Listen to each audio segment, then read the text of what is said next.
Hey guys, welcome to my channel and you're watching CapCut video editing tutorials. Let's check out the steps included in this tutorial. It includes 3 steps: add lyrics, add video effects, add transitions. Now once you are in the new project of CapCut, start adding lyrics, click beats, add auto-generate beats.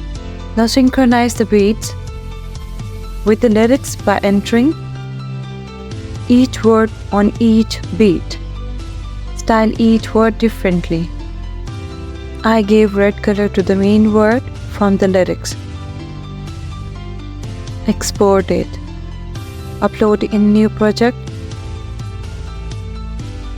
Add video effects. Add glow. Apply to the entire video. Then ripple distortion. Also applied to the entire video. Now add your pictures. Keep your picture duration between 2 beats. Click Transition tab between 2 pictures. Choose Retro Light Sleek. Third video effect is Throw. Apply to all pictures. And that's it, you are done. Export now. If you find my tutorial useful, please subscribe to my channel and like this video. Thank you.